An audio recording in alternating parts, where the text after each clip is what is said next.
duos. Right? We talk about duos, right? What? So some of the best duos out there in music, right? Yeah.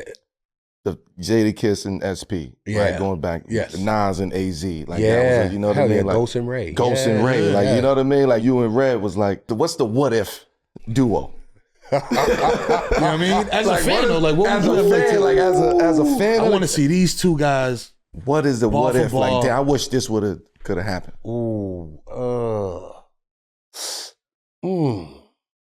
I would have loved to do a whole joint with Snoop. Ooh. Me and Snoop Dogg. You know what I'm saying? I think that would hit crazy. And I would love to see Redman. Redman to tear anybody up, though. I don't care. Redman with anybody. He gonna shine any fucking way. Doc is my favorite fucking MC to this day, besides Inspector Deck. Well, so, I don't know. That would be it, though. Me and Snoop. Meth and Snoop album will go crazy. Bro. That's too... I mean, it would, but it wouldn't sell. It wouldn't sell. These kids don't give a fuck. It's a group of people, even young generation, that would They don't buy records, though. Everybody streams and shit. And if I wait for stream money... So it had to be a free album. Like, we just gonna do it and put it out. You know what I like? I like Radiohead did something one time where they dropped an album and let people pay what the fuck they wanted to for it. And some of them shits were selling for a penny.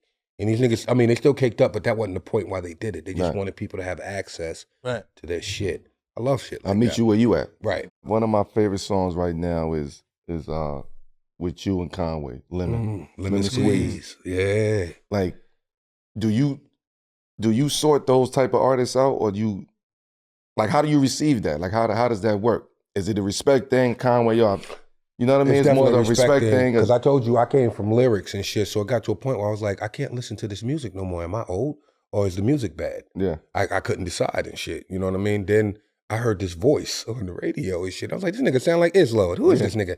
You know, I can't admit it with my dancing. 3-piece wagon with a dragon. Boom, boom, boom, boom. Shoot the nigga in his head, now he lacking. Boom, boom, boom, boom, boom. I was like, wow, who is this motherfucker? Yeah. And then Pete Rock used to give him mad love all the time. And then I did my research, and I was like, this nigga nice, but who's this nigga? Yeah. Then that was Benny. Then I was like, this nigga nice, but who's this nigga? Right? And I mean, the connection, you know, they was always being compared to us anyway and shit. So when Conway actually reached out, I was like, yeah, I spit on the shit for you. Not a problem. Not a problem and shit. I don't know what people expected. Like, they expected me to be ass and shit because you could take that shit with a grain of salt too. Like, Meth killed that. We might have verse of the year, this, that, and the third. Who would expect it? See, when shit like that happens, it's like, nigga, I've been nice. I've been nice. I've been nice. What the fuck wrong with y'all? Why you think he asked me to get on the record? Nigga, I got the job. Yeah. Fuck out of here with that shit. You know what I mean? Like, he know the pedigree. I'm telling you. So this is why I'm gonna counterpoint you. You know what I'm saying? And be like, nah, I don't believe you.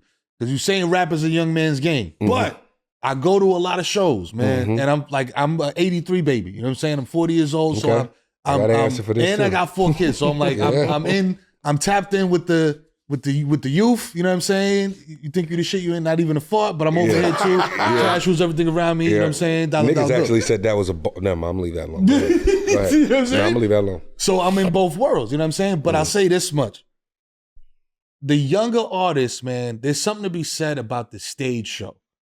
I went to the Hip Hop 50th at Yankee Stadium. You came out there with Red and Meth. You tore the shit down. Ghostface, yeah. You know what I'm saying? Ghost. Yeah, we was there. I was there. You know what I'm saying? Tore the shit down, going back and forth, breath control. Nigga, I got off my couch and went there. You see what I had on? That's what I'm saying. All I did was throw the jersey on. I was on my couch. I said, this nigga was I'm like, I don't give a fuck about this shit. 21 in his driveway. I can't have fun. So that's what I'm saying. Like, you came through, breath control, going in and out of songs, knowing the set. You know what I mean? DJ's on point with you. Y'all are locked in.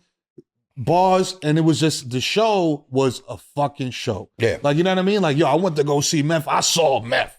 You know what I mean? We've always concentrated on our showmanship, but go ahead. And I feel like, saying rap is a young man's game, it kind of goes against that, because I feel like the older generation, they got more energy and more, you know what I mean? Like, performance. You might have some validity to that, but I've seen some of the younger acts, and I like when Wayne was coming up, they put on shows. Yeah. Oh yeah, that Cash Money fucking tour was fire. Them niggas was up there rocking. Wayne is showman. Yeah, pretty much. Yes, and there's a few of them, but I think a lot of them are imitating what they saw. You know what I mean? And I'm not gonna point any MCs out, but there are some MCs that just you know, and they talking, the music is playing with it, the words is playing with it, and they just walking back and forth like, yeah, nah, nah, nah, nah. Then they put the mic out there and let the crowd say the rest of it. And crowd says all the rest of it and shit. So it's, I don't know. If that's a good time for y'all, my biggest thing is them with the phones and shit. How you enjoying the show? Ain't your arm tired? Like, what the fuck? Hey, like, when you look at the video, it's just a video of a bunch of phones anyway. Yeah, but see, this is why a comedian like Dave Chappelle, who has material and all that shit, I can understand why he says, don't bring your phones in here. I may be using these jokes tomorrow. And y'all motherfuckers gonna have this shit posted every fucking where. And I'm still workshopping this shit. Yo, just be mindful of shit. I mean, these, like you said, that's the reason, because these young kids, not a lot of them, but some of them, have never been put through a bad boy boot camp with Puffy. No pun intended. Look, man, I'm talking about, like, you saw nothing to take away from Dipset when they did the verses with the Locks. You could tell the Locks came up through Puffy.